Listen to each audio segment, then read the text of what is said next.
Court is now in session.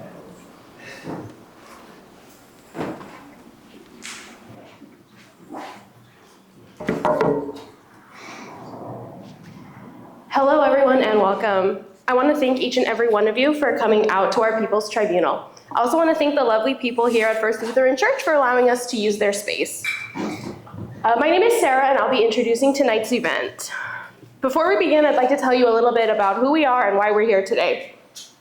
So we are called Dare to Struggle. We are a multinational organization open to anyone who wants to resist and stop injustice. We are committed to standing with the people subjected to the horrors of the American nightmare. That quote comes directly from our mission statement, which can be found on our website, daretostruggle.org. They are also available in the back, at the table in the back, along with some other literature and merchandise that we are selling. So what that means is we work directly with the masses, those who are oppressed, and talk to them on how to fight this oppressive system that's in place. Now, we are here today because we have formed a People's Tribunal. What is a People's Tribunal, you may ask? Well, People's Tribunals are formed to address situations where legal systems fail to provide justice or accountability for serious violations.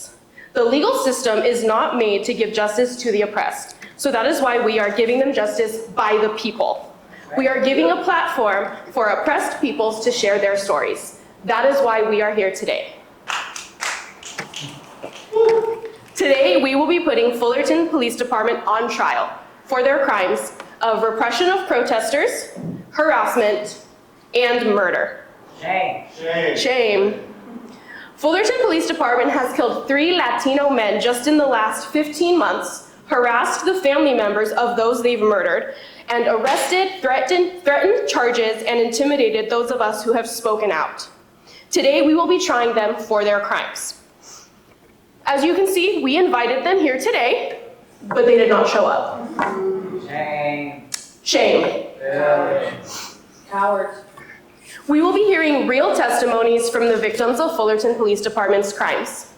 These testimonies you are about to hear are real and come from real people. Some sensitive topics will be discussed, and we will be showing some body camera footage of these incidences, so I will issue a content warning. If you feel the need to step out at any point, please do so, but we ask you to do so quietly as to not disrupt the speaker as well as the people around you. Now for a few ground rules. Everyone who wants to speak will be able to do so. Please don't talk over each other, and only one speaker at a time. At some point during tonight's event, we will be opening the mic for anyone else who may want to share their testimony.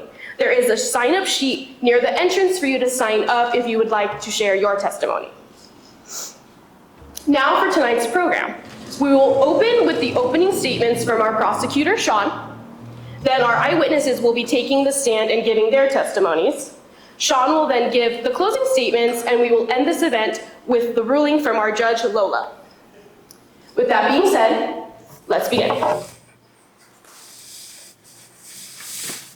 Thank you, everybody, for coming. My name is Sean, and I'm the prosecutor today for the People's Tribunal against the Fullerton Police Department and other Orange County pigs. For decades, we've seen cops in Orange County fail to stop crime. We've seen them take lives, destroy families, and steal from the poorest of the poor. Shame.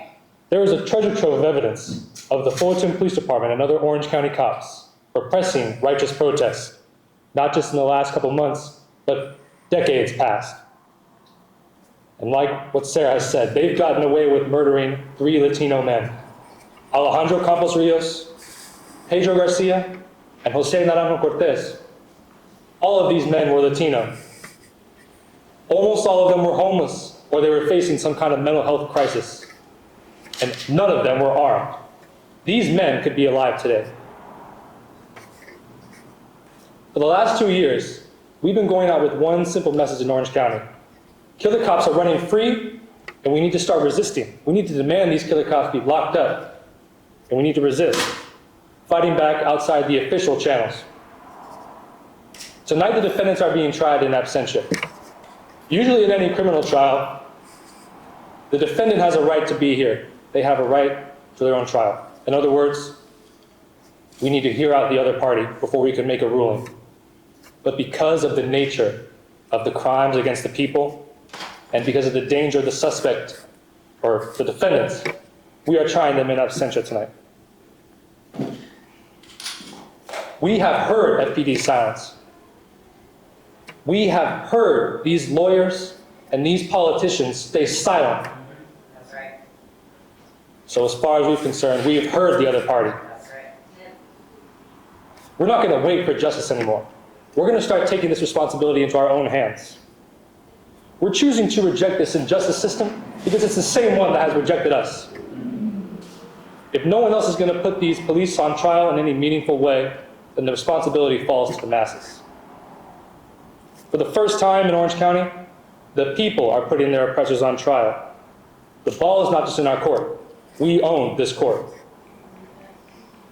I want to make it clear. The county, the state, they do not give a damn about holding these cops accountable, about charging people for murder. The city council show they didn't care. The DA show they didn't care. And neither will any of these other politicians. For decades, there have been well-meaning people who've tried to solve police brutality. They've tried to lawsuit their way out of it. They've tried bills and reforms. But the police are still killing us. They're still killing people. The reason is because our defendants, like all other cops across the county and country, exist to uphold this capitalist imperialist system. They are upholding this white supremacist social structure that is keeping this country together.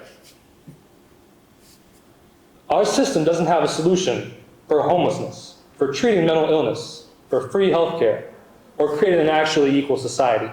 And so to our system, men like Alejandro or Pedro or Jose are surplus populations who cannot be profitably exploited. And that is why every year, 1,000 or more people are killed by the police, and they get away with it. This systemic nationwide problem requires a systemic solution. This tribunal is only one small step in the long march to rebuilding the movement against police brutality on a solid foundation with the families at the center. With all this said, I would like to close my opening statement and call my first witness, Yvonne. Also, if you would like to testify at the last minute, there's a sign-up sheet at the table on the right. So please flash your name. It can be an alias or not.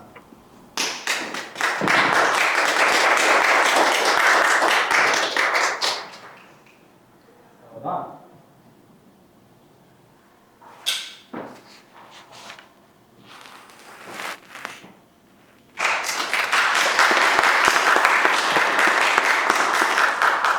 Hi, my name's Yvonne, and I'm Alejandro Campos Rios' partner. We've been together for 28 years prior to him being murdered. At the time, I had a stroke, so I wasn't really in contact with him. I was in the hospital. I had just been released when I found out that he was killed on March the 6th. I had seen the news thing stating that a 50-year-old man that was killed in front of the McDonald's. And for some reason, God didn't want me to see it. Then 2 days later, my kids came and told me it was him. That they had confirmed it was him that was killed at the McDonald's. He was battling with mental health. And obviously his family didn't care because they didn't know how to deal with him.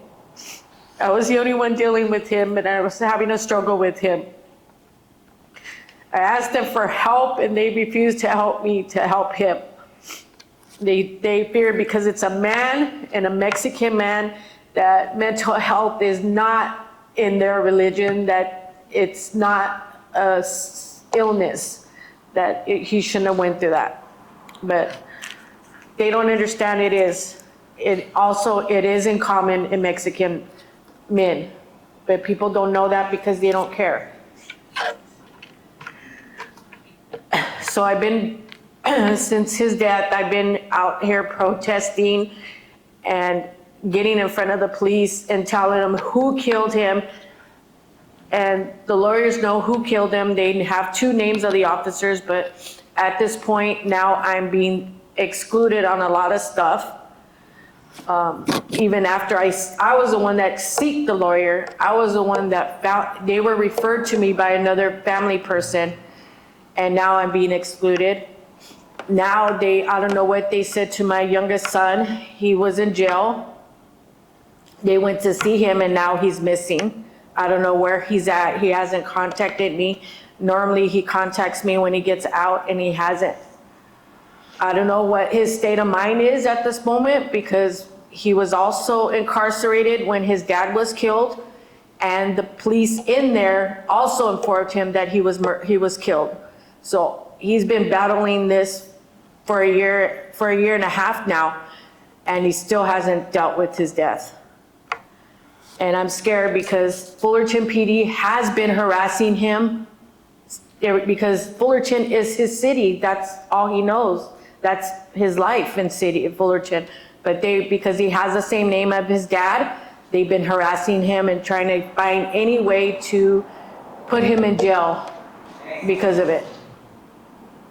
Because they already know that we were pursuing a lawsuit against them, and that's the only way that they can try and not have to put out any money, but all this wasn't for money. This was all for justice. I had to put a claim so that way I can go after the PD to get justice for Alejandro. It wasn't about the money, it wasn't about anything. And now his family is making it all about money, when they didn't even give a shit about him at all.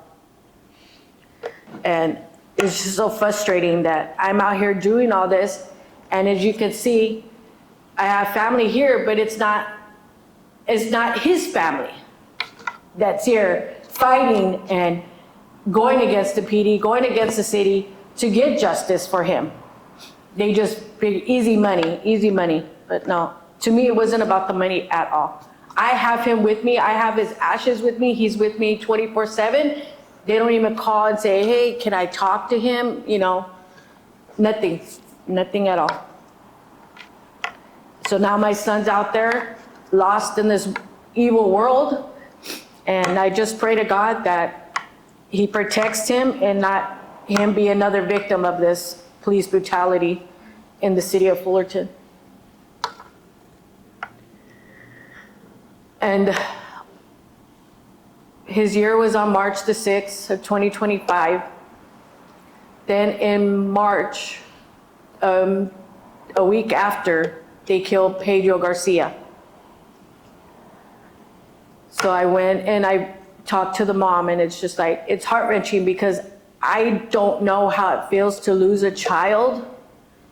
And these women are losing children to these police, you know. Mine was a partner, wasn't a child, but I feel their pain. I go through every little thing that they go through. I go through PTSD, everything in the world. And people don't understand that it affects somebody's life. And the police don't care. I don't know how they cannot have a conscience when they do all this, because I have a conscience when it happens to somebody. I feel their pain. I feel what they go through. I feel everything, and they have no conscience whatsoever. They're out there still. There's one officer that's linked from Alejandro to Pedro. When I watched the body cam footage of Alejandro and Pedro, there's one officer out there that was called the same time. They don't give names. They only give out unit numbers when you look at the body cam footage. I haven't looked at Jose's to see if there are also other officers because of the time frame. They work the 12-hour shift, so they're probably the same officers as well. And these officers are still out there. Nobody's been punished. And with Todd Spitzer in office, nobody will be punished because he was a cop. And he flat out says, I will not prosecute an officer. But we have to show them he has to. It has to make a change because somebody has to be held accountable. Because if not, then they're gonna continue to do this. They're not being punished, so they say, I ain't gonna get punished, I'll do it again if I have to. Neither one of these men had weapons, none of them. They didn't have a gun, they didn't have a knife, nothing. Alejandro had a belt. Who hasn't got hit with a belt in their life? These officers had body, they were body, a belt's not gonna hurt them. But they chose to shoot him instead.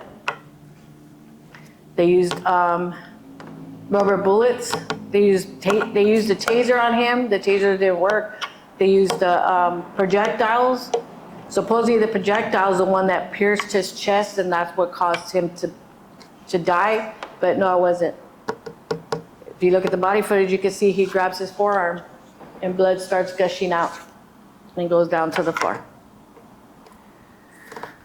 And we did our own autopsy.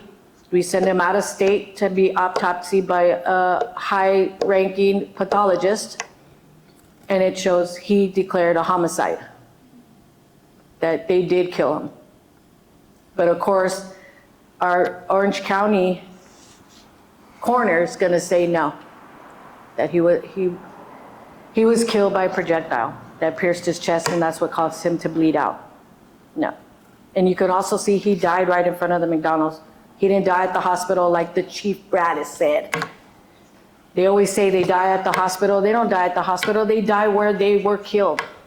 Automatically, they die right then and there. But these police officers want to make everything unjustifiable against them and put it on somebody else. So that's why I'm here today. My mission is still, even regardless of what I'm going through, my mission is to still be here and to support other impacted families, because I know what they're going through, and I'm trying to learn from older impacted family members to try and, how to deal with all this situation, because some are still dealing with it. Even years have passed, they still go through it no matter what. And it changes your whole life. And I just never thought I would be in this situation. Not in a million years. Thank you.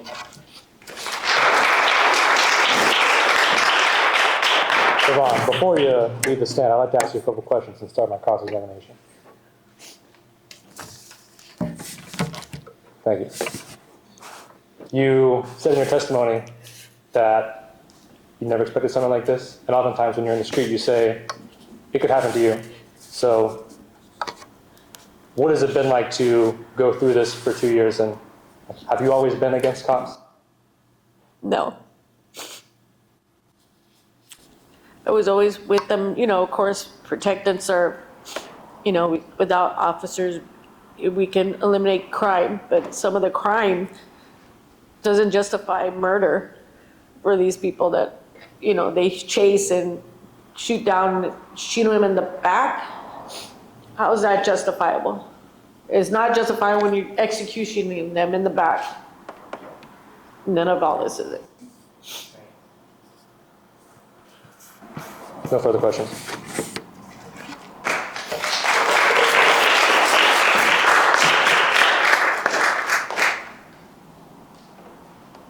Next up, I'd like to present Exhibit A, which is the body cam footage of Alejandro on March 6th.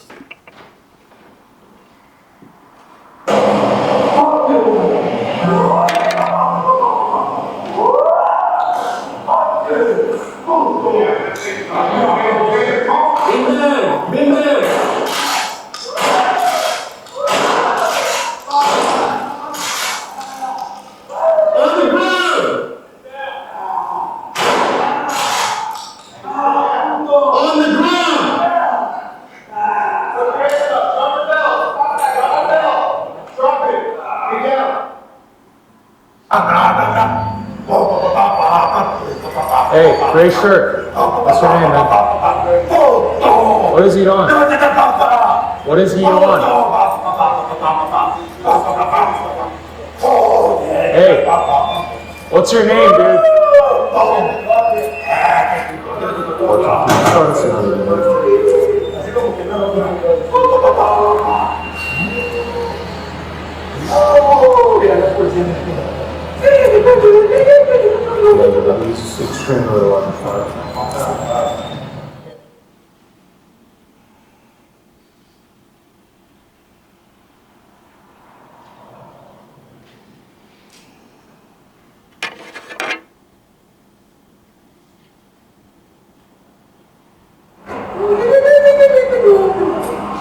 Hey, sit down, dude. Hey,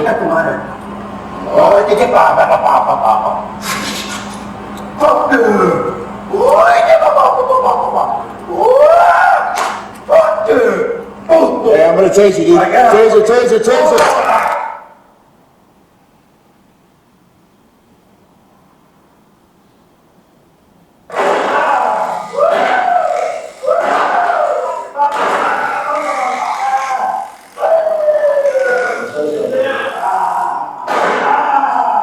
Hey, sit down. Hey, Dino. Put your hands up. Drop the ball. Drop it. Get down. Start medics.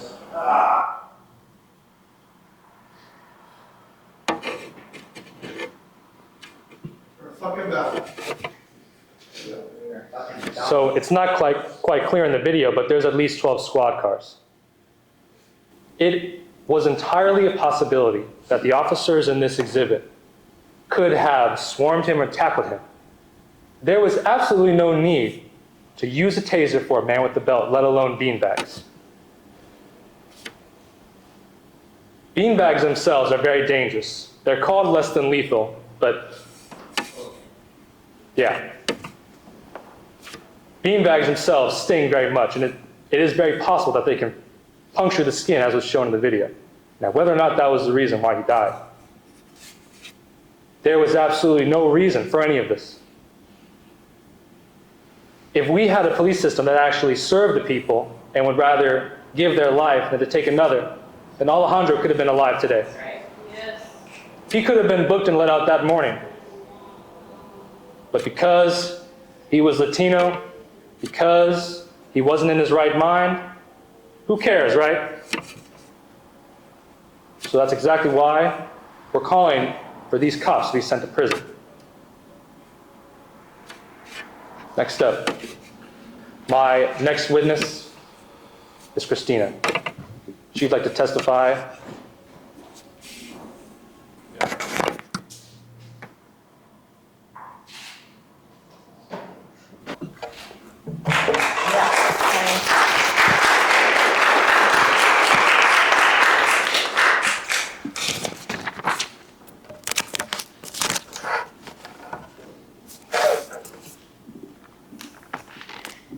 Okay, I want to start with justice for Alejandro. Justice for Alejandro. Justice for Alejandro. Justice for Alejandro. Justice for Alejandro. Justice for Alejandro.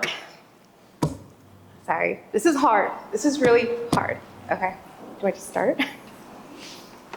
All right, so hi everyone. I was arrested by Fullerton City Council on the year anniversary of Alejandro's killing. I was arrested because I spoke out against a police killing over a man who's supposed to be alive today. I read his granddaughter's letter in front of everyone. And the Fullerton police did not like that because it humanized a man who they have been working tirelessly to make look like a criminal. That's right. So this letter was written by his granddaughter, who was going to celebrate her 10-year birthday. And in this letter, she said that her only birthday wish was to bring back her papa, and how much she missed him, and how much she loved him. And I had no idea that day that I was going to be arrested at Fullerton City Council for speaking out against police violence, for reading a little girl's letter. And I would always read a little girl's letter who misses her grandfather, to give that little girl a voice. I actually met this little girl at the protest that we had maybe 2 days later, who was also very shocked that I was arrested for reading her letter at a Fullerton City Council meeting. And I think we have that letter to provide as evidence. Before the cross-examination, I would like to log into the evidence the copy of the letter that was read at the city council meeting where Christina was arrested at. So when I was arrested, it was so much more than just being arrested. I was able to see much more clearly how the Fullerton police functions, how they function on using intimidation, how they function on using manipulation, how their existence depends, or their right to their authority depends on making the people afraid because of these intimidation tactics, because of manipulation, because they're killing people in the streets. So I had walked outside as I was asked to, and Fullerton Police Department continued to follow me. Before I could even realize what was happening, I was handcuffed. I was handcuffed, not knowing why I was being handcuffed, that I was being detained. It all happened so fast and outside of the expectations of what I thought would happen that day. Because at the time, I had faith in our system. I had faith that we had a right to free speech. But Fullerton Police Department and this entire system has, proven otherwise.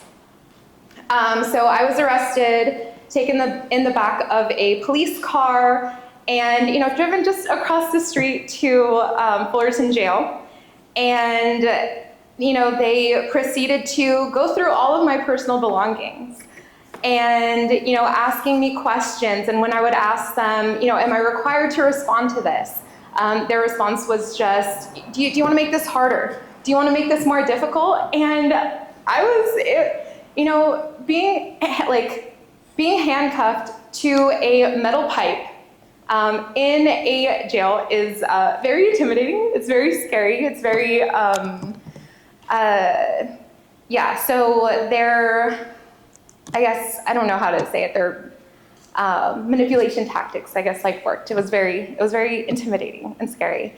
So I was then moved to my holding cell, and there was just a few different things that happened. For one, I heard my friends demanding for me to be released from jail from outside. So, shout out to everyone. It definitely helped keep my spirits up because I had no idea what was happening. Okay. So there was this point where they came in so that I could sign that, they had given me the option to make a phone call that would get my personal belongings back, right? And, I've watched enough TV to realize that I actually wasn't supposed to sign anything, but I had started signing and then, scribbled it out. And just to be sure that I wasn't going to be in trouble or anything, I asked for a second paper, right? So what this police officer did was just walk over to where I was sitting, grab the piece of paper, and be like, give me that, because he knew that I didn't want to release my signature, that their manipulation tactics didn't work on me, right? So I forgot what other details I was going to share with you all today, but on top of that, they actually decided not to file against me for when I was supposed to appear to court, right? So they decided not to file against me. And then about, I think it was maybe a month after, they killed Pedro Garcia, who's a 19-year-old man who was killed outside of his family's home here in Fullerton. And about, I think that was actually 2 weeks after, and then about a month after that, they killed Jose Naranjo-Cortez at Lemon Park. So we called an emergency protest. I was present at that protest. And then about a week and a half after that, I received a phone call that the Orange County District Attorney was looking to file charges against me again, for reading a 10-year-old's letter at a Fullerton City Council meeting. So, as part of their threat, I am to complete, I think it's 8 hours. I have evidence here, but I think it's 8 hours of anger management training, 20 hours of counseling, and some other outrageous things, right? And I have since declined their offer of, what is it called again? Diversion, thank you. And so we'll see what happens. I'm gonna be honest with you all. I do not know what the future holds for this case.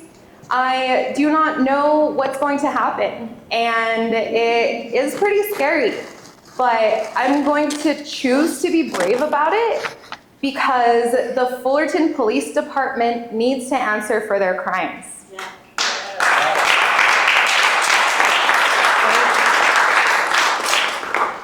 Not just the Fullerton Police Department, but the fact that this entire process, through the Orange County District Attorney, through all these different systems that automatically criminalize us anytime we're in need of assistance or step out of line. That's what we're here to expose. So, yeah, that's all I have to say for my testimony. Fuck Fullerton Police Department, and justice for all stolen lives.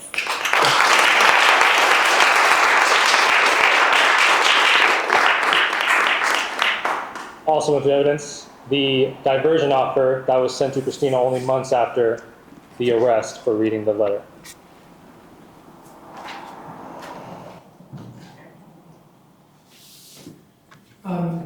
Christina, could you please read the letter from Alejandra's granddaughter? Yeah, can I grab a copy?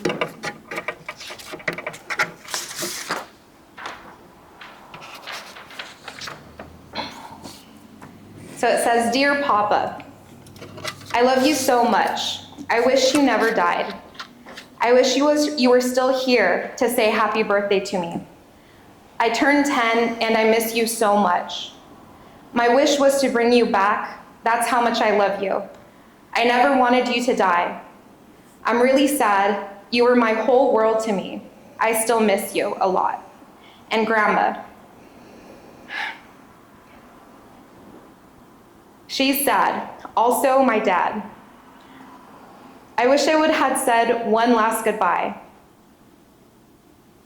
To Papa." Could you read the diversion letter from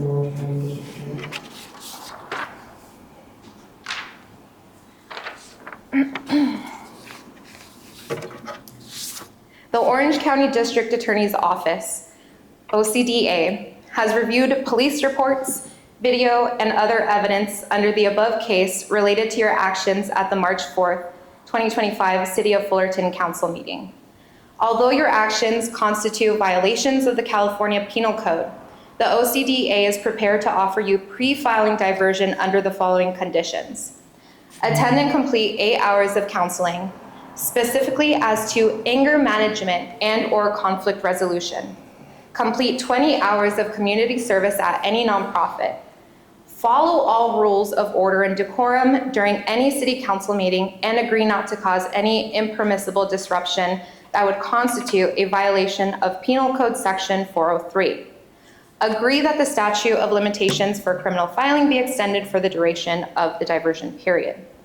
Upon all parties executing this agreement, the OCDA agrees to refrain from filing criminal charges in the case for a minimum of 6 months to allow you to participate in the diversion. Upon successful completion of the above conditions to the satisfaction of the OCDA further agrees at that point to formally reject the case and permanently refrain from filing criminal charges related to this matter. The OCDA will allow you 1 month to review this proposed offer, consult with an attorney if desired, and to contact us with any questions you may have if we have not heard from you or an attorney presenting you with an acceptance of this pre-filing diversion offer by Friday, June 20th, the OCDA is prepared to move forward with the filing of criminal charges as appropriate. Thank you. And have they contacted you since the date of June 20th when you did not sign the diversion offer? Yes, they wanted to just make sure that I wasn't going to do it. So I don't know if they were hoping that it would be a little intimidating to hear back from them, but they did. And nothing else? And then that's been it, yeah. No further questions? I have some. So what you're testifying to is that at the city council meeting, as a form of protest, you read out the letter. I did read out the letter, yes. So was this a peaceful form of protest? Yes. Did you threaten? I did not threaten. Stop? No, Did you throw anything? I did not throw anything. So was this your first time getting arrested? This was my first time getting arrested. And have you since been arrested for any violent crimes or? I have not since been arrested. So after you got arrested, you received a ticket. Yes, a citation? Yeah. When you arrived to your court date, how did that play out? I found out, I think the night before that they didn't file anything. At which point I did go to court to receive a proof of having shown up to my court date. I forget what it's called. I actually have a few more questions. Was Fullerton Police Chief Radis in the room? Was he present at the city council meeting when you were arrested? I believe so, yes. Do you believe that he gave the order for you to be arrested? That is unclear to me. What was the name of the arresting officer? Ooh. I wish I remembered.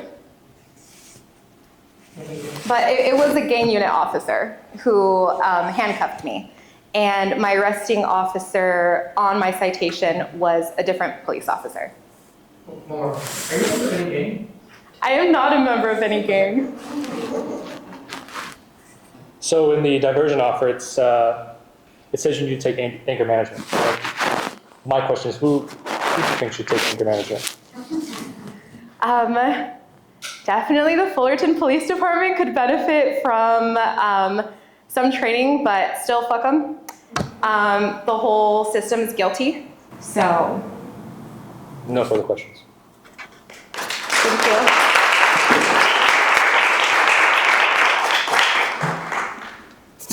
Next up, I would like to show Exhibit B, which is the body cam footage of Jose Naranjo-Cortez.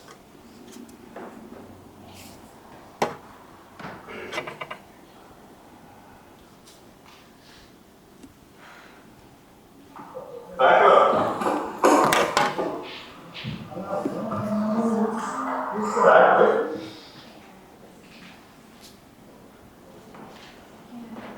Hey, put it on the ground. Back up. Put it on the ground. Put that on the ground.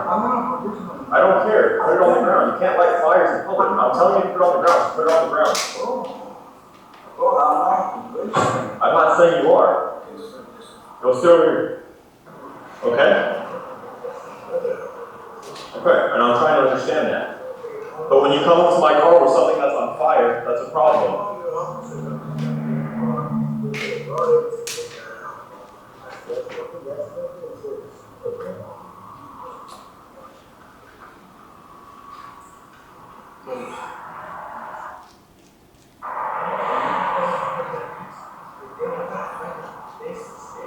Did you light that fire?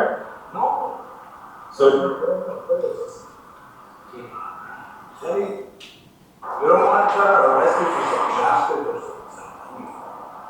You can't even be in this park after hours.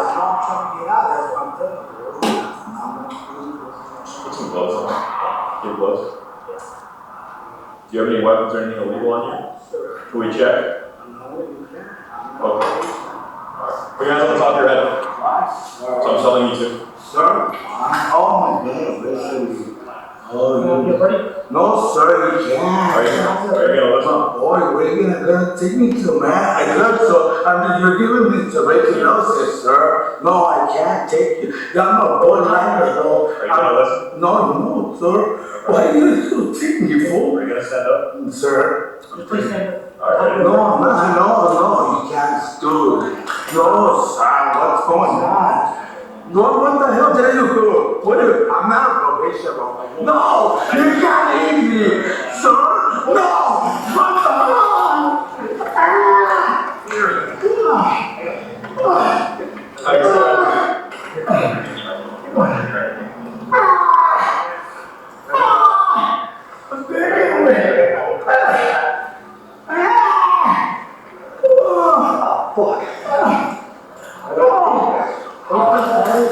I fucking got man. Fuck! Welcome, baby. Kind of.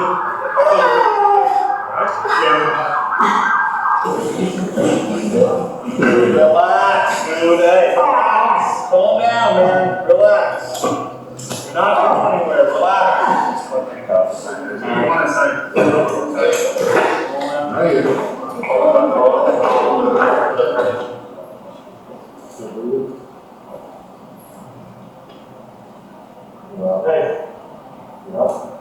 Hey.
Justice for Jose! Justice for Jose! Justice for Jose! Justice for Jose!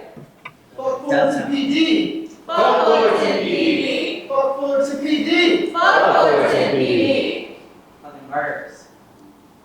The reason why Jose died is because when large people like him are kept in the hog-tie position for a long time, their lungs collapse on themselves and they suffocate to death.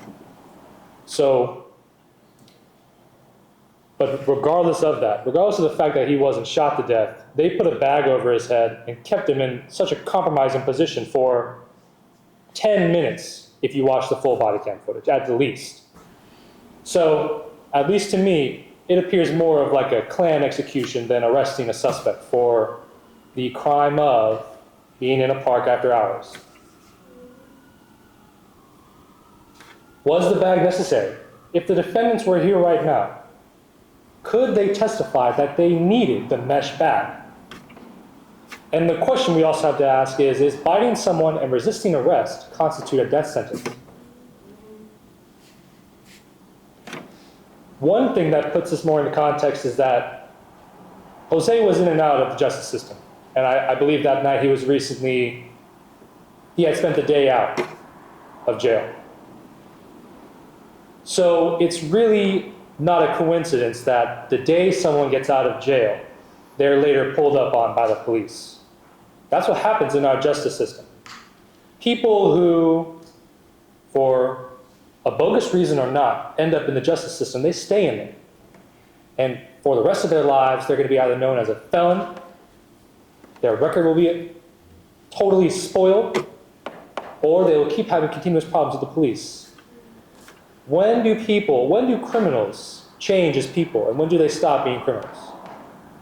When are people who go to jail, when is their time really up? When have they served their sentence? That's all I have to say. My next witness I'd like to call is Maritza, the cousin of Jose.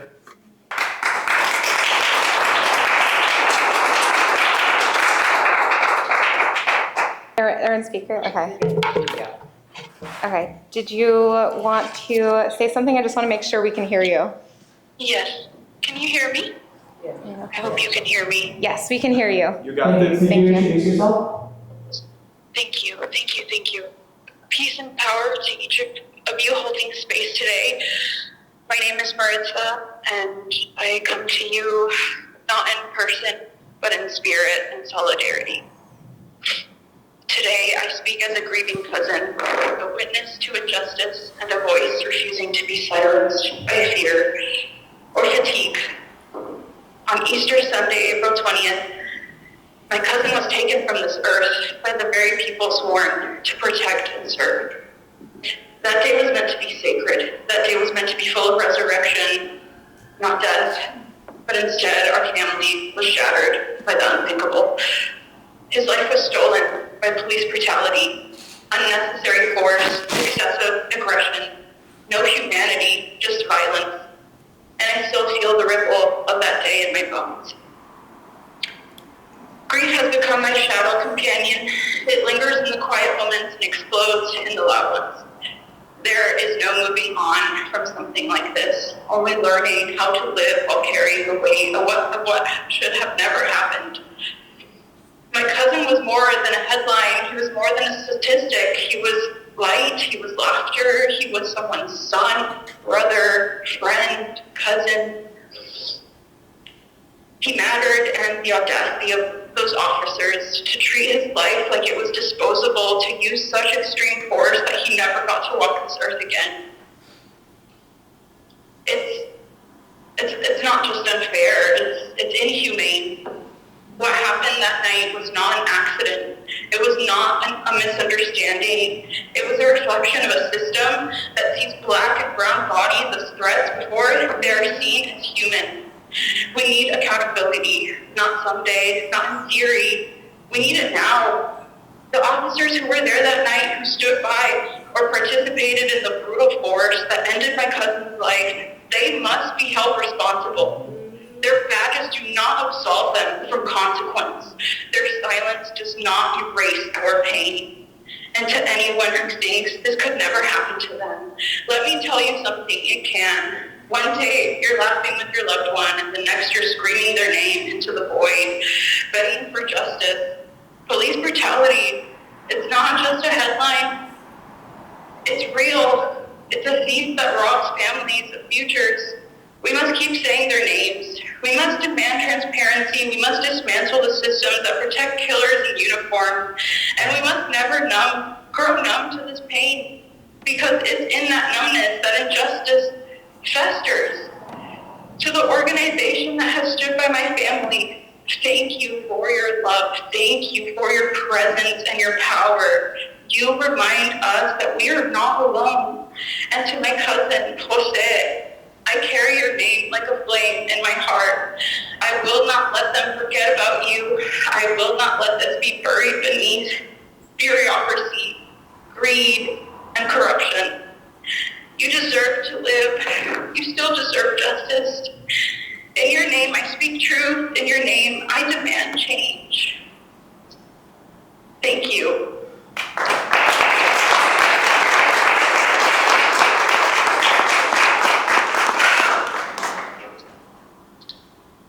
Thank you.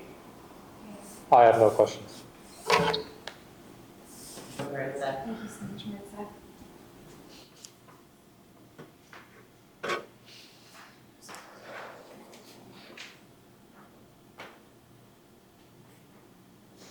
The next step, let me first show Pedro's body cam footage.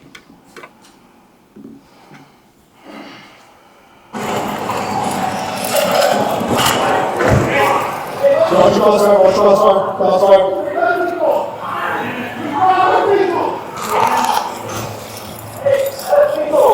Hey, you guys sit the fuck back. Sit the fuck back.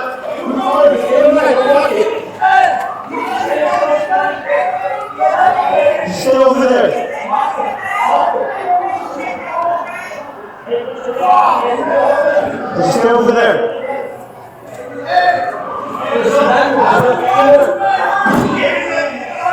Just stay over there. Stay over there. Okay, I hear you. I hear you. Stay over there. I hear you. Thank you. I hear you.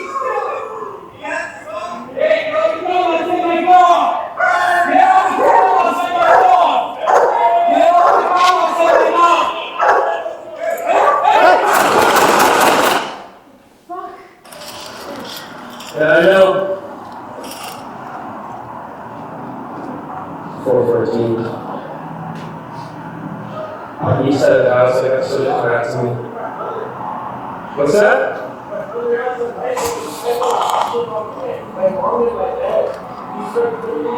He said it's back at 415 in the backyard of the house. Yeah, right over there. Right over there.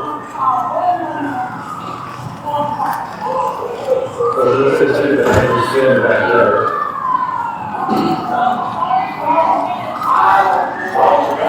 I don't know. There's too many white shirts. Hey, come over here. Go over here. Who's up, man? Hey.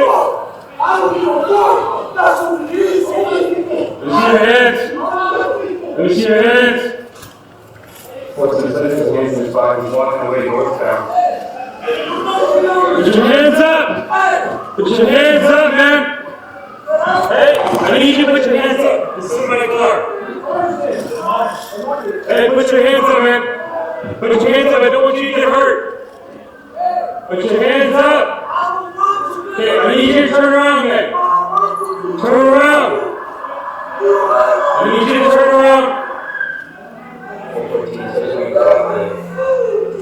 Turn around, man. Hey, turn around, man. What's your name? Hey, put your hands up and get on the ground. If you don't listen, you're gonna get hit. Alright, stop. Watch your family. Up and get on the ground. If you don't listen, you're gonna get hit.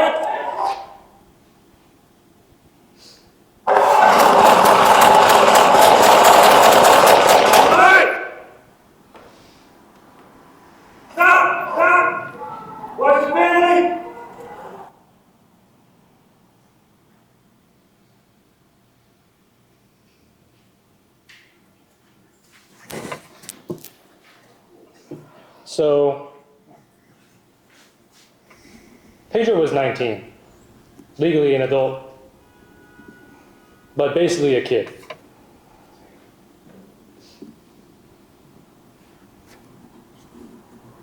The thing about this is, the pellet gun that he had, was it really going to be a weapon against all of these squad cars and cops? If you look at the body cam footage and all the angles, these cops are coming out of their car, guns ready. If you want to go by the legal definition of murder, which is motive and something else I can't remember, then having your gun drawn the moment you get out of the car is premeditation enough.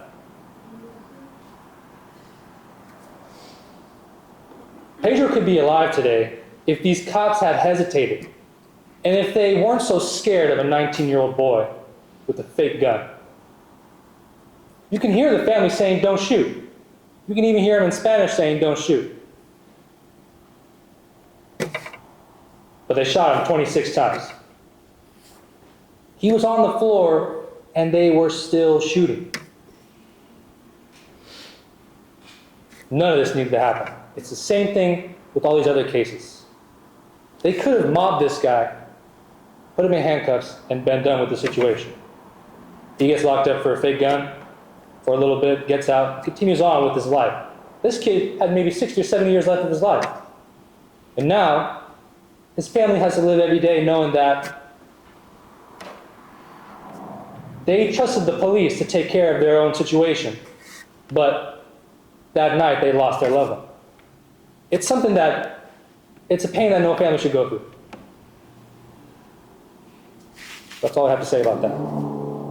I wish more family were here to testify about this.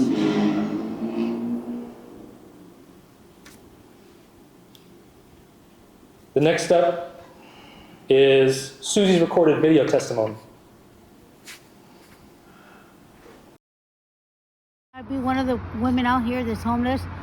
I've been homeless for 5 years, but back in 2013 too, and back in the streets because they don't want to help. But they want us off their streets. If they really want us off the street, I want to be a senior, they get me a spot. And I won't have to carry 20 bags out here. I'll have a place indoors instead of being out here in the cold, but they have no shelters for us.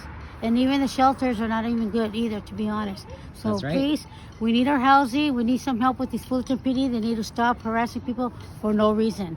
They stop everybody for everything because they're homeless. Well, one of them I had where I was hiding at some resident house here in Fullerton because somebody was following me at 1 in the morning. And I was scared, so I didn't know where to go to. So I ran at somebody's house, and the lady called the cops on me because she was wondering what I was doing there in the bush, not even close to her house, away from her house, almost by the sidewalk, by a fence. So she calls Fullerton PD. Okay, not just one cop car came, there was 4. 4 cop cars and 6 cops for one lady like me, a little girl like me. I had a purse, so they asked me, what am I doing here? And I told them, what are you doing at the lady's house? I said, I'm hiding from a man that you guys don't never take care of. It's a pervert, and they're following me, so I'm hiding. I was scared, so they ended up searching. They said, you have anything on you, Sharp? I said, no, I don't. Are you on probation, parole? No, I'm not. They had no reason to search me, but they still did. And there was a backpack maybe 5-10 feet away from me, and they asked me if that was mine. I told them it's not mine. They searched it anyways. So they found pepper spray in there, and they got me for pepper spray. When I told them, how am I going to protect myself? I can't carry. I'm the one that told them I had the felony at first. They didn't even know. They're going to check up anyways. So they say, you're not allowed to have pepper spray because you have a felony. I said, okay, then how am I going to protect myself? Are you guys going to be there? Were you guys here right now? When I don't have no phone, I got no phone, how am I going to call you? Contact any cop. Call 911. So that's the reason why I hit to this house. So they take me into jail for pepper spray. Not even knowing it was a felony, they sounded at the counter at Walmart. And I even told them, how am I going to protect myself? So to me, are you guys waiting for me to get raped? Is that what's going to take for me to be able to sue Fullerton PD for not helping me when I needed help? Instead, they took me to jail instead. And wow, and then they let me out hours later because I had pepper spray. So please, I don't understand how that could be a felony. It's sold, not even locked up, out the doors. They don't let me carry anything, a stick, anything, because I have a felony. And that felonies back in 92 has nothing to do with domestic, where I can't carry any kind of weapon to protect myself like me, a girl. I'm homeless, and they still don't want to even find shelter. They say there's no shelter, and I'm talking about all Orange County. So Fullerton pulls you up for anything, any reason. You carry 1 or 3 bags, they pull you over. They're thinking, why are you carrying so much bags? And they find a reason to stop you and to take you to jail. And I went into jail for pushing a shopping cart too. And I don't understand how I can't carry anything. I'm a girl, everything's heavy. Nobody wants your carts. We're here just to do what we have to do. I try to help clean up in the community, and it doesn't seem like that's even help, because I'm not the only homeless out here, and I do not make a mess. But somebody needs to take care of this Fullerton PD. They try to harass you for any reason they can. I try to get some sleep because I'm tired. They push us away from there, and then they start searching your stuff. Even if you tell them no, they still search your stuff. As long as they see any belongings near you, so it might not even be yours, but they take everybody's stuff and then take you to jail for some kind of reason. So yes, we do need help here. We need more people to help us to take care of the Fullerton Police. So we just saw the testimony of Susie, who was a homeless woman in Fullerton. Unfortunately, she's the only homeless woman who's going to testify today, but if you want to know what the homeless go through in Fullerton, then I'd recommend going to the transit hub and asking, pick 10 homeless people and ask them, have you ever had your stuff stolen by the Fullerton Police Department? And I guarantee you a majority will say yes. Because what happens is that homeless people in Fullerton are some of the most watched under the sun. They're some of the most surveilled. Everything they do is monitored, because Fullerton does not want homeless people in the town. For years, Fullerton has been on the cutting edge of gentrification and displacing people. What happens is all of these prices around here for houses or restaurants, whatever, they go up, and as more people are increasingly unable to afford living here, they become homeless. You know, not if you ask a lot of homeless people in Fullerton, maybe some of them struggled with addiction or had such and such life struggle happen, but a lot of them just couldn't pay bills. A lot of them just really were struggling. It happens all the time because we live in a system where housing is something to be bought and sold. You can, anyway, I won't get into all that, but homeless people, the Fullerton Police Department, the Fullerton City doesn't want them here. They're pushing them out to areas like Anaheim or any surrounding city. Because Fullerton needs to keep that veneer of being, you know, the nice, new age town, when in reality, for the poorest masses here, for the dispossessed, for the homeless people, for proletarians, it's one of the most brutal places you can live in. Like, think about it this way. If you lived in a town where in a 15-month time span, you had 3 people killed by police, that would make news. That rate of murder by police would make news. And if you combine it with all of the oppression that homeless people face and all the oppression that Latinos face, Fullerton really is one of the most brutal towns in Orange County. Maybe you can compare with Huntington Beach, but for sure, top 3. Yeah, so next up, we received an email from a woman in Anaheim. She wanted to remain anonymous. So Sky will read out the email now. We had this testimony, as Sean said, sent in to us from someone who wanted to be here and couldn't physically be here. But they wanted to share their testimony about their experience with the brutality of the Anaheim Police Department.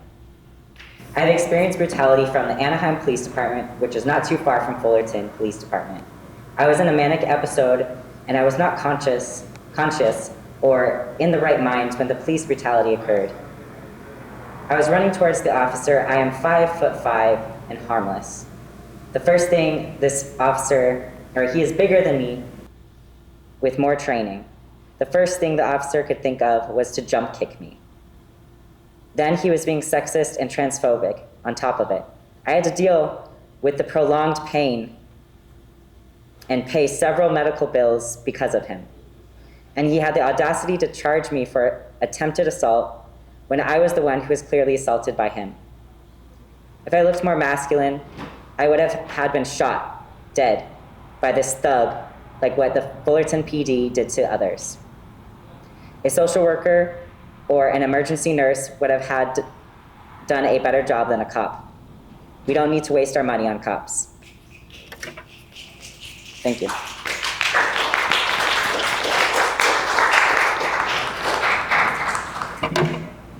So if the anonymous testifier is listening, I wanted to thank them. It really is a shame what trans people go through in this country. Not only are they brutalized often or outright killed, sometimes when they're arrested, they're put in intentionally the wrong jails. So assuming if this trans woman was arrested, it was very likely that this pig could have put her in a men's jail. The wrong jail. So because I don't know more about this, I won't comment that. It's very likely that this pig. My next witness is Rich. So because I don't know more about this, my next witness is Rich. Hello.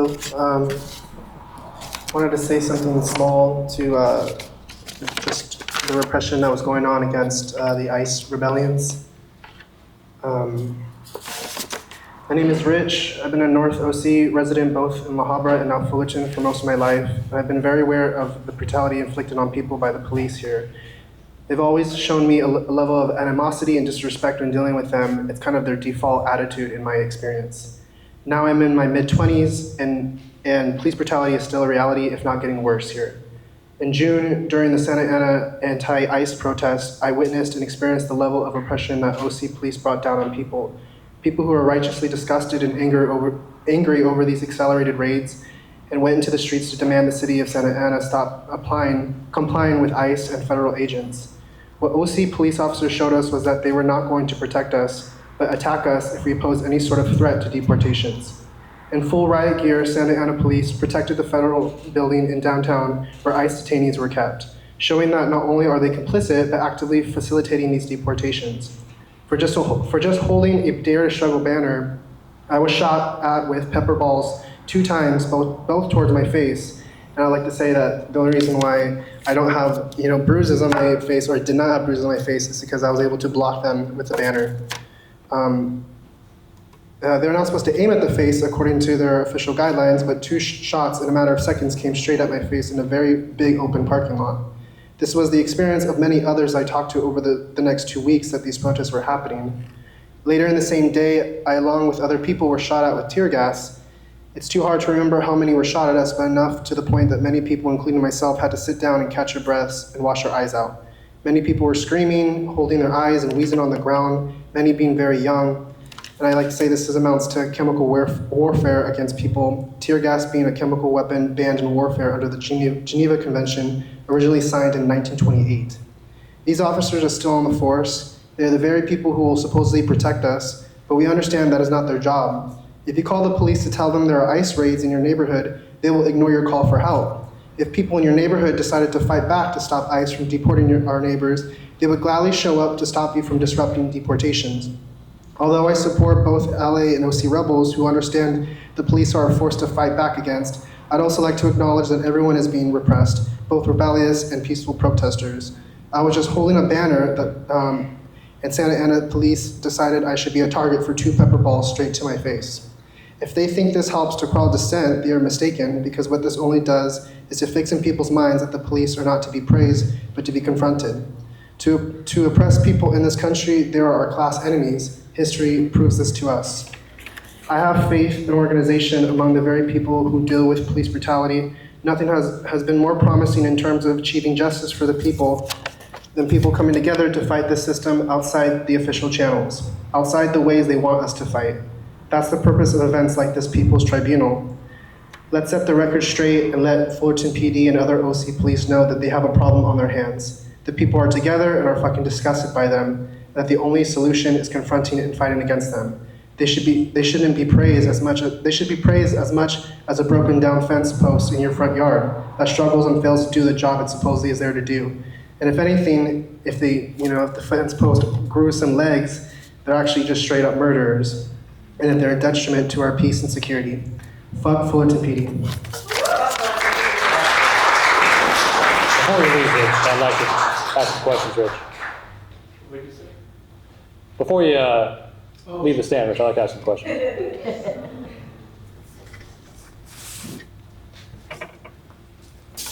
So you're testifying that you were at a protest in Santa Ana. Yeah. So what exactly were you doing during this protest? I was standing with the people, just holding a banner, doing what they potentially, or they tell us that we should be doing, which is just standing there, doing nothing. And I was in a big open parking lot, and they decided that, I deserved 2 pepper balls straight up my face, my neck. What did the banner say? Dare to struggle. And I just want to say that it was also just other people there, when they were shooting tear gas at us. It wasn't to the ground, it was at people's, waists. We would be more than 100 feet away, and people were, you would see it still in the air while it was being shot at us. And I couldn't even count how many times they shot at people who were children. There'd be people way in the back in the park, and they would shoot tear gas at them. So. What does, actually I want to ask, so were you attempting to use this banner as a weapon? No, I was just standing with the people and telling them it's right to dare to struggle. So you posed no threat during this protest? No. Totally peaceful? Totally peaceful, at least myself. But you still got tear gas and shot at? Absolutely. Could you describe how the tear gas feels? Burns, makes you wheeze. I grew up with asthma, so I know exactly what it, how it feels to have your lungs, struggling to breathe, and I can just see everyone around me dealing with the same thing. Kids even, I'm just wheezing their ass off. Yeah. So how many cops do you think were there? It's hard to say. More than 30, 40, probably more than that. I guess my final question is, do you think it's right to rebel against us? Absolutely. I think that's the only way shit is going to change. That's the pressure that needs to be happening, because they're not listening to us when we're just on the sidewalk yelling. About how many protesters would you say were there? Yeah, I would say maybe 150. I honestly am terrible with kind of thinking about that. And were the police officers wielding any other weapons besides tear gas and gas? Oh yeah, they were holding actual guns, I believe, in the back. They had different types of non-lethal weapons on them. Later in the day, they started shooting just straight up rubber bullets that, as you can see, breaks hands. And yeah, and I think there was people on the rooftops, if I'm not mistaken, with actual guns, because they were just so threatened by a bunch of angry Latino youth. Just to clarify, there were police officers on the rooftop armed with rifles? Yes. Did you witness any arrests? I witnessed a few arrests from people having fireworks and things like that, and maybe a couple other ones that were just completely unjustified. But did you witness any police officers get injured? Of course not. They were in total heavy armor. So how could they? No further questions. Strike right up on the record. I do have more questions. Just two more. So, after this repression, have you felt any hesitation to keep protesting? Seeing what other people are willing to do, put their bodies on the line, no, it just made me wish that these rebellions kept going more than they did. No further questions.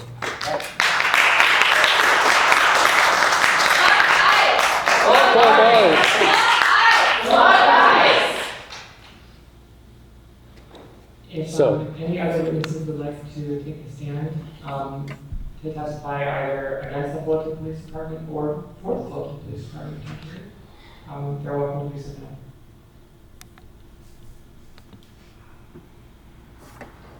now. I also want to give the Fullerton Police Department one final chance to say anything in their defense with the various allegations levied against them today.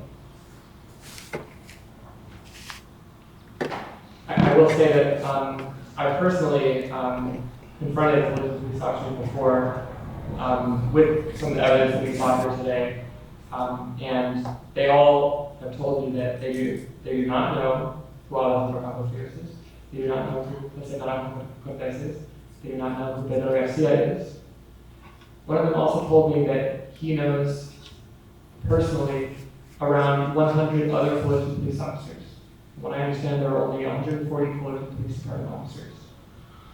So I infer from that if most Fullerton police officers know most of their colleagues, then that means that basically every single one of these Fullerton Police Department officers most likely knows who killed Alejandro Campos Rios, Pedro Garcia, and Jose Naranjo-Cortez, and they're choosing not to withhold that information. 2 days ago, I served some Fullerton Police Department officers a summons to this court, which they have not complied with. And one of them said that he was not allowed to answer. But instead of blowing the whistle and risking his job to tell the truth about a murder that happened in his department, he chose to stay silent. And they were too afraid to come here today and to say anything in their defense. Cowards. So I think it is entirely justified for us to have this tribunal without their presence, without any attorneys in their defense, because we've given them multiple occasions to answer for their crimes, to defend themselves, and to say anything in their defense, and they refuse to do so. All they've met us with is silence. So, I'm going to let Sean, the prosecutor, offer the closing statement. Or did you want something to say first? Yeah. Yes, please. As there was a testimonial of the homeless, I can speak on that because Alejandro Campos Sr. was homeless, and also my son is also homeless in Fullerton. He was also being harassed and pushed out of Fullerton, but Fullerton was the only city he knew. He grew up in Fullerton his whole life. And for Senior, prior to him being killed, was arrested with another homeless older man for drinking in public. They took them both to jail, and when he came back out, he wasn't himself. He was like lost. Like, I don't know what they did to him when he got arrested, but this was told by another homeless lady that knew him for the couple of weeks that he was homeless. And she said he came out a different man because before he was very open. His mom lived down the street. His mom was off of Commonwealth and between Brookhurst and Euclid. And he would go over there and he would get food from her, and he would come over and share with them. He would sit down with them and share, as you would say in Spanish, un taco, which was food. He would share his food with them. And she said that once he came out of jail, he was in a total daze, lost, didn't know where he was or anything. And then come out to find 2 or 3 weeks later, he was killed. So I don't know what Fullerton PD is doing to these people when they're being arrested. As you can see, Christina was arrested by them as well. So I don't know what their agenda is to do with them because they're homeless. They figured that they don't have family, but they do have family. It's just that they're in a mental health crisis and they're just in a daze and they don't know what to do with themselves. We could try and seek help for them and everything, but obviously PD don't want to seek the help. They're supposed to have the money for these people that are trained to help with mental health crisis people to guide them where they need to go. And also because we have to change the system because they're adults, they figured they could be lost in the system because they cannot be helped by an adult family member. The only way they can do it is if they were young, they were a minor, and to be helped into a home or some kind of facility to get help, they can't do it because they're adults. And they need the advocate. They need somebody to guide them because they're not in their state of mind to get the help they need to get. So if a family member is able to be their advocate and stand up for them and to get their help that they need, it should be, these laws need to be changed on that as well for mental health. Because obviously when you're a minor, your parents are the ones that are responsible. They can put you in a facility and everything else, but when you're an adult, they don't care. That's where they get them washed away. A lot of them get washed out and dropped off somewhere else where they don't even know where they're at because they're all in a daze. And that's what I'm seeking as well. Mental health needs to be changed and it needs to be addressed because it is an illness, and it's an illness in a lot of Mexican family because of their father being rough with them and telling them, oh, you have to do this, you have to do that. And it's a lot of pressure that they put on them and it changes their lives. That's what Alejandro was. He kept getting a lot of backlash from his own father instead of his father being caring and showing him love and helping him and not degrade him. And that's what's happening a lot. That our parents, our older parents don't know the struggles that a lot of youth are going through right now.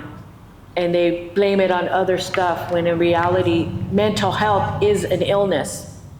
And it's not just to wash away and like, oh, no, it's serious. And everybody needs help, and if people are asking for the help, they need help. Thank you.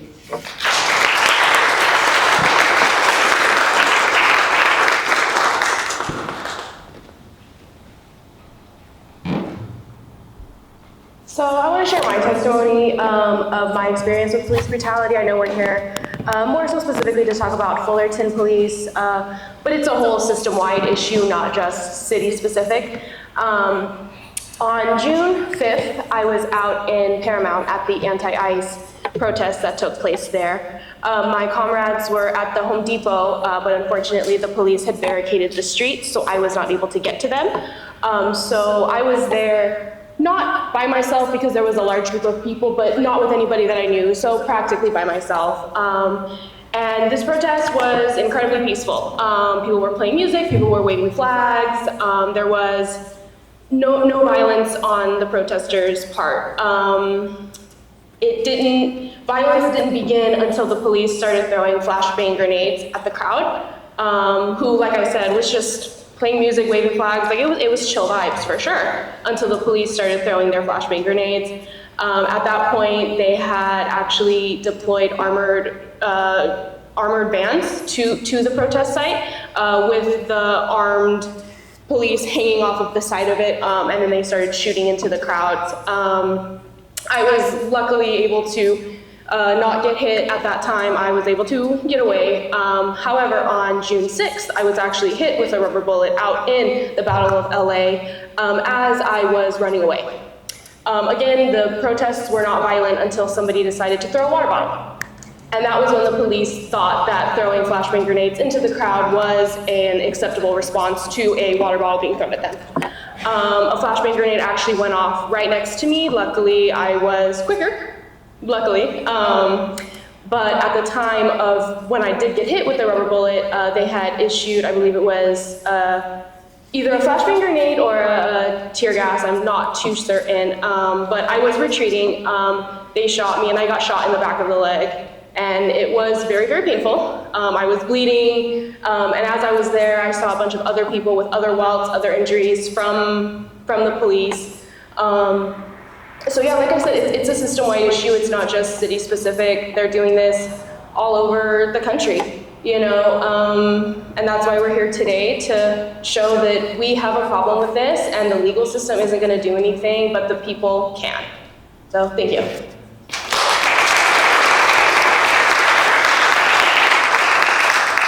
Thank you. It's still open mic. If anyone wants to testify, now's your chance. Or even if you just want to say your opinion, something really short, a couple sentences, that's fine too.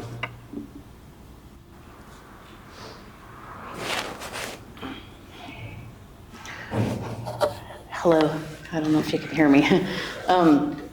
It's been a few years since I've spoken about this. My name is Donna Acevedo Nelson. And my 21-year-old son, Joel Acevedo, was executed by the Anaheim police on July 22nd, 2012. Some days it seems like it just happened yesterday, even though it's been 13 years now. My son was in the vehicle. He was a passenger in a car with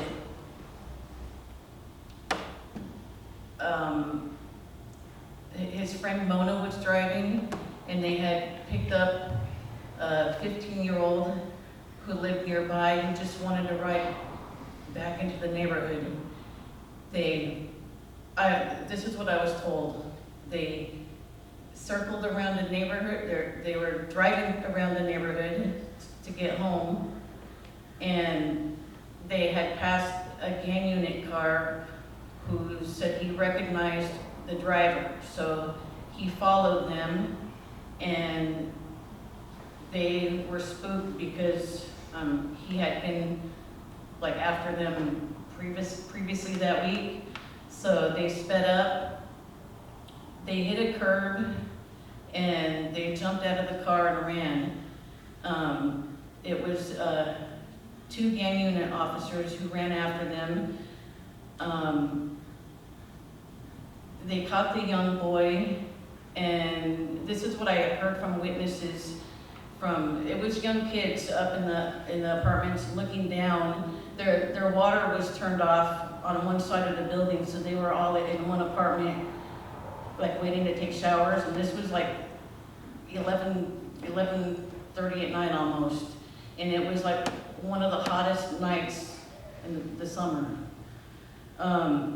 They heard people yelling, they looked out the window and they saw the young boy getting beaten up by the police.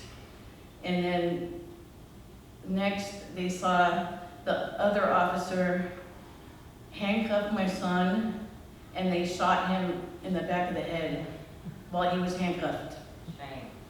Shame. Murder.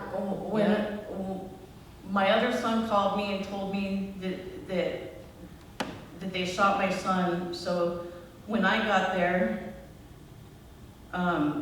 which was probably maybe 15 minutes later, I was told that they were driving and that they were shooting at the cops while they were driving.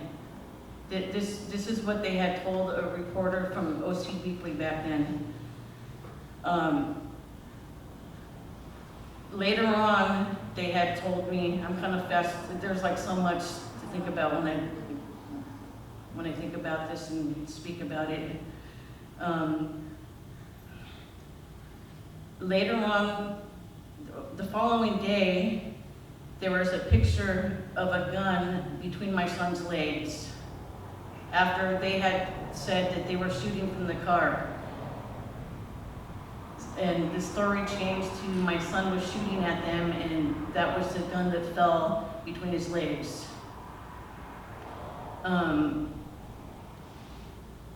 When I was there that night, I was screaming in the middle of the street with my 2 young kids. My brother came and his wife came. She was wearing a sundress, and it was summer. We were not there to hurt anybody. We were all crying in the middle of the street, and they had officers in riot gear lined up facing us. We're just a family who, our loved one was just murdered, and they're in riot gear, in front of us, what were they gonna do to us? What were we going to do to them? And it was like the first year, the intimidation was so bad. I had to move back to my mom's house because I couldn't function. I call it the helicopter. The helicopter would hover over our house. Cops would drive by, shine their lights into my bedroom, and they would park at the corner. They showed up at my daughter's band event, and it was all these same cops that were there that night. My son was, the previous year, 8 young men were killed by the Anaheim police. The day before my son was killed, Manuel Diaz was executed on Anna Drive. So it was like a back-to-back murder in one weekend. There was protesting that followed for the next few weeks.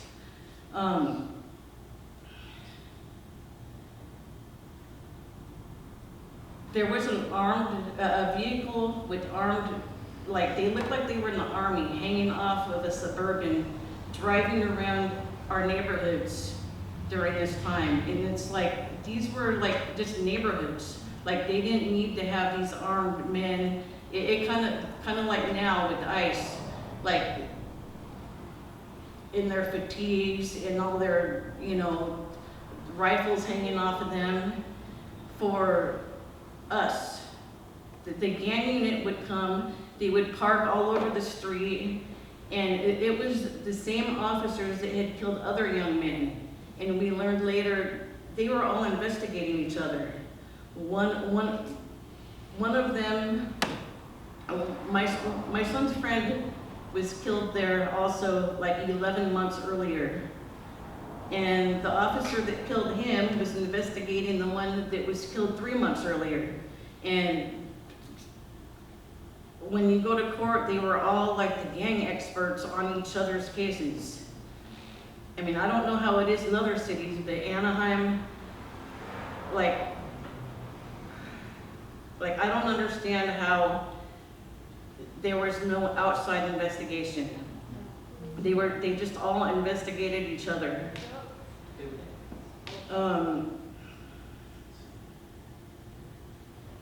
Yeah, I could go on and on. But I feel like it's been long enough, and I need to speak up for my son, because he still matters. We talk about him every day. People are still getting killed, and these officers are still working there, the same ones. I still see the same one who killed my son later on my son's birthday. One day he drove past my house, and it was like, I just happened to look out my window, and it's like, oh my God, his name is Kelly Phillips. Not only did he kill my son, but he was one of the 5 that killed Cesar Cruz. And all of those 5 cops that killed Cesar Cruz had killed somebody else. And they're still there. Thank you.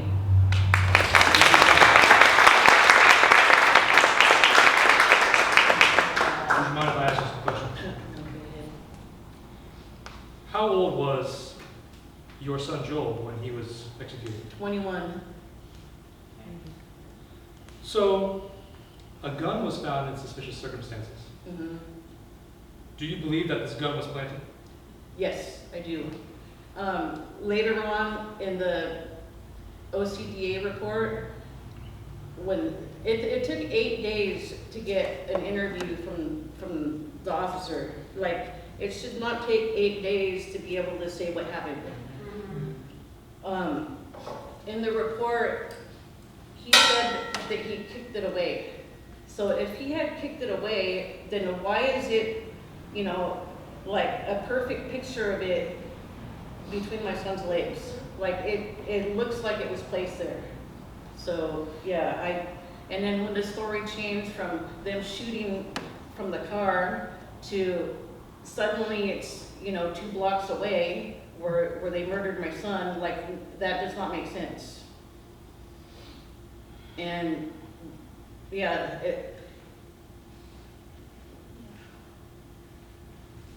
like them arresting Christina, I feel like, you know, they tried everything they could to scare me away. Because I have other sons, and a couple months later, like they were arresting him and, you know, targeting him, and to this day, like things are still happening to my sons, especially from that same officer. He even recently got a ticket from this officer who killed my son. And he's all, oh, what, like, you know, what are you still doing here? Like, if he has no right, you know, to exist. So, yeah, they're still there. Is it true that after Kelly Phillips murdered Joel, he was promoted to a sergeant? He was promoted, yeah. And not only was he promoted, like, there was like a celebration for, you know, him, like an awards event for him, for that, for what happened. Yeah. No further questions. Thank you. Justice for Joel Acevedo. Justice for Joel Acevedo. Fuck Kelly Phillips. Fuck Kelly Phillips. The mic's still open if anyone wants to share their opinion or testify.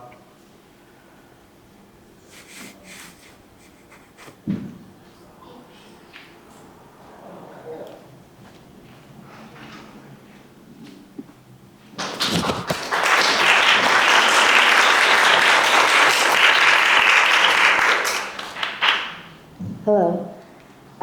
I go by Nellie. I was born and raised here in Fullerton, and in my 30 years of life, I've never have me, my family, or my friends feel like we could trust Fullerton Police Department or cops in general. A few of my childhood memories with the Fullerton Police Department was them harassing homeless around downtown Fullerton, and specifically, I used to live on, I think it was Commonwealth and Basque, where the Fullerton Hump Branch Library used to be, and they would always be circling around, making sure, kicking out homeless, harassing them all the time. Sorry, my voice is a little shaky, I'm a little nervous. But most recently, my hand-on, it's like in-person experience with these cops was the protest back, I believe in February, when we had one here in Fullerton on Orangethorpe and Harbor, and we walked all the way down here to the Fullerton Police Department.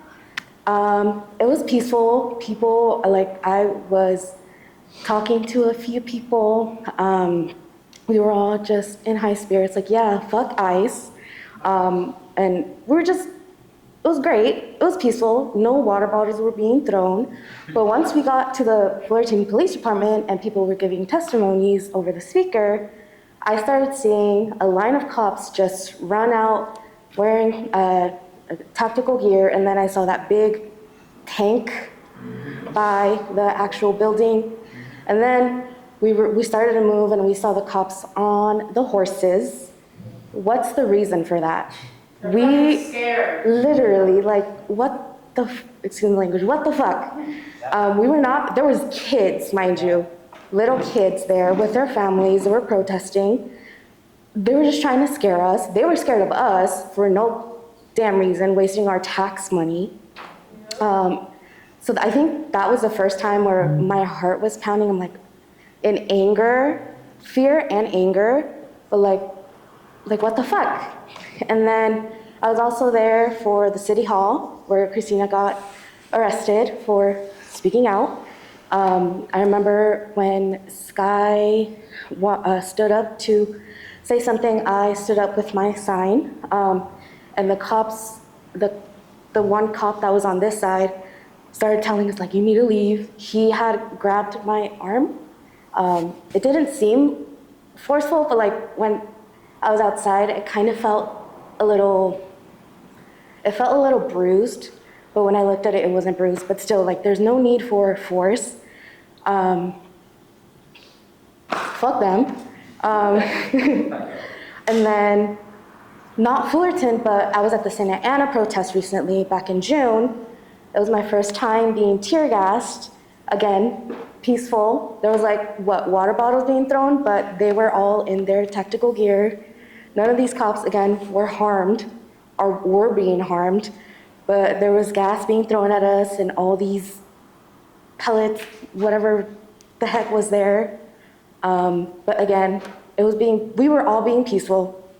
There's no reason for them to show violence. Again, they're the ones being violent. But yeah, fuck Fullerton Police Department, OC Police Department, all police, a cab, and fuck ICE. Yeah.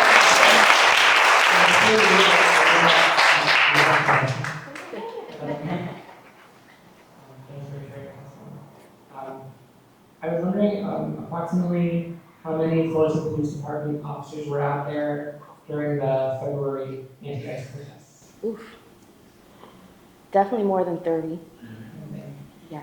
Were any of the cops, did any of them seem prepared to take mass arrests after the attacks or anything? Probably, but they had their weapons and everything. Probably. Did they use their weapons against the protesters, or was it just a threat of force? I think it was just a threat of force. They were just trying to scare us. No further questions. I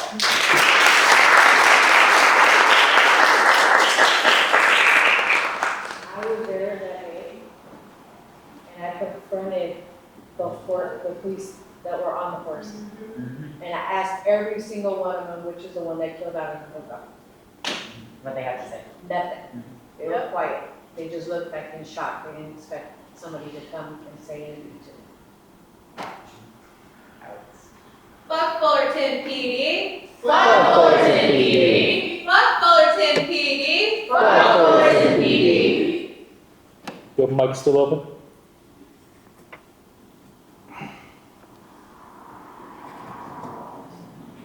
Wow. The only thing left is the closing statement. Judge Lola will produce her ruling, and then we will close out. So, yeah, to start my closing statement, I think that tonight we have proved without a shadow of a doubt the guilt of every defendant on every charge. It's been thoroughly demonstrated that the police are guilty of murder, they are guilty of harassing the homeless, targeting Latinos, and repressing righteous protests. They've shown that they're on the side of the ruling class and this fucked up system, and not the masses. You've heard the families of the victims testify, you've heard everyday people testify, and you've heard fighters in the struggle testify. You've seen the exhibits, you've seen the evidence. We've seen that these murdering pigs could have dealt with these situations so that these 3 people would be alive today. That's why tonight I'm seeking the sentence that all of these cops spend the rest of their lives in prison. Right. For the charge of murder, these cops are going to be locked up with the rest of the criminals that they've locked up on bogus charges. It's something that every cop fears. I would also like to add that they labor in service of the people, and in a special case, I would like the cops who have tear gassed protesters, peaceful or not, to be the guinea pigs for every single type of tear gas produced since. And based on Yvonne's testimony about the settlement and the city council's role in dealing out this money, I want to charge every single city council member under the Racketeering Influence and Corrupt Organizations Act. A RICO charge for Czar, a RICO charge for Charles, a RICO charge for the mayor. This corrupt organization is guilty or is going to be tried for 2 charges.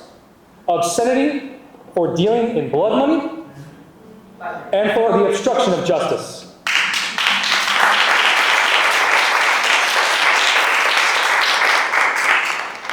This is not going to be the only people's tribunal we hold. In the future, let's look forward to putting on trial these officers and these ICE agents who've been kidnapping people and separating families. Let's put on the stage the lawmakers who are denying and criminalizing safe and legal abortions. Let's put on these imperialists who are invading foreign countries for land and money. And let's put on every other oppressor who's running the most evil empire in human history, the USA. The last thing I want to say is that regardless of whatever sentence the judge gives, it's up to everyone in the audience to enforce the sentence.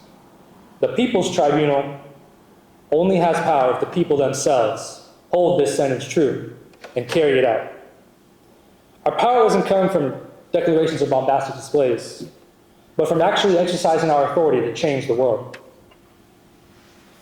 I encourage everyone here to be a part of rebuilding the movement against police brutality so that we can actually see these cops in chains, in these chairs, and escorted to the cells they belong in. We can't be protesting this shit in 50 years. So if you want to get involved, check out the tables. I would especially encourage the Going Against the Tide table on the left. It's a theory of communist literature, a journal of communist theory. I would encourage everyone to check it out and get involved with Dare to Struggle. And also, if you want to support these families, Yvonne, we are going to split the profits of all the Justice for Alejandro posters.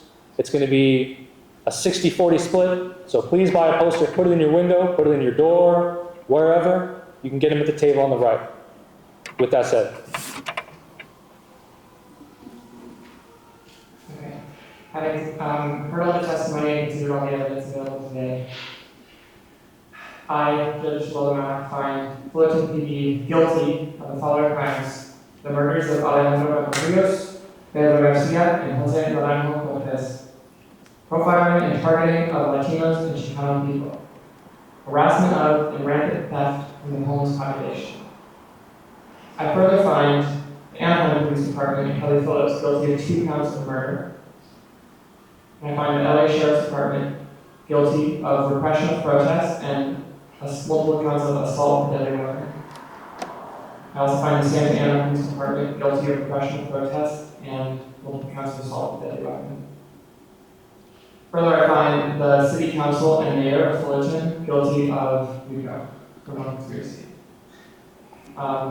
It is up to the people to enforce this judgment. A warrant will be issued for their arrest, and once they are arrested, they will be held to answer, and a sentence can be given for them to spend in jail for their crimes. So I implore you to help us carry out the sentence.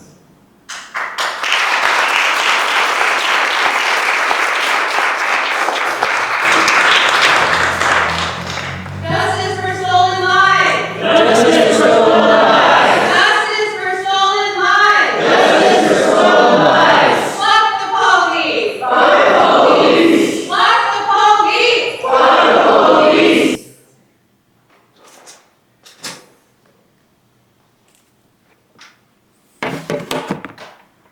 All right, couple more things as we close this out. Thank you for coming today. Thank you for supporting the people who spoke out.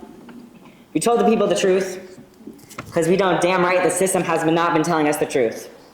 We know damn right that the system knows only how to lie, and it will never tell us the truth. And that is why we held the People's Tribunal today, because the system failed us. It fucking failed us, and it's going to continue to fail us. It has no interest in actually being on the side of the people. The history of People's Tribunals is a history of the oppressed, shining light on the horrors committed behind the scenes of everyday life, and those who stand to gain on leading those things in darkness. So we are Dare to Struggle. We call bullshit on that. We are a political organization, and we stand with the masses of the oppressed.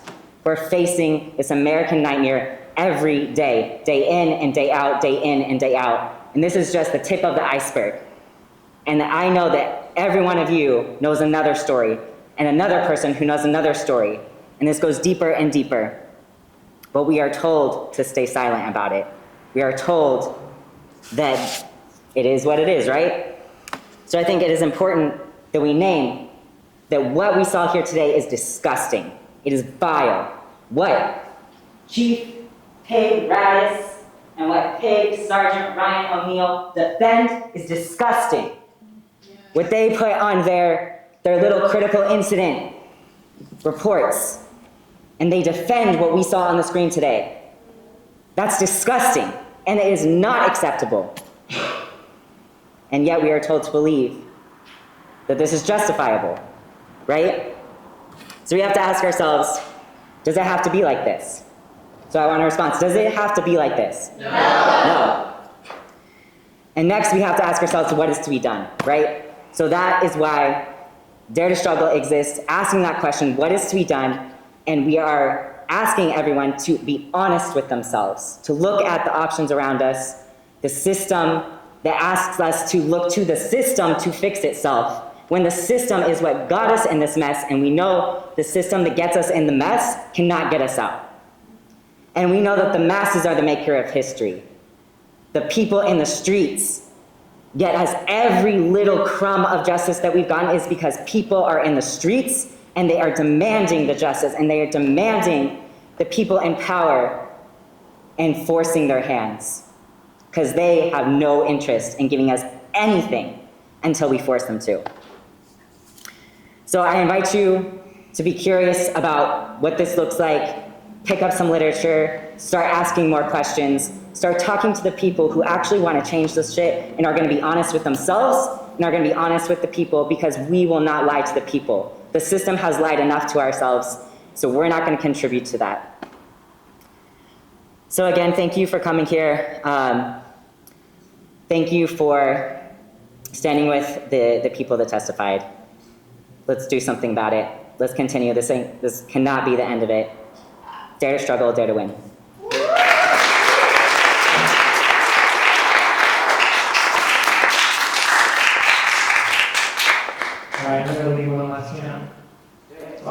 struggle, we also hear the mic. Here to struggle.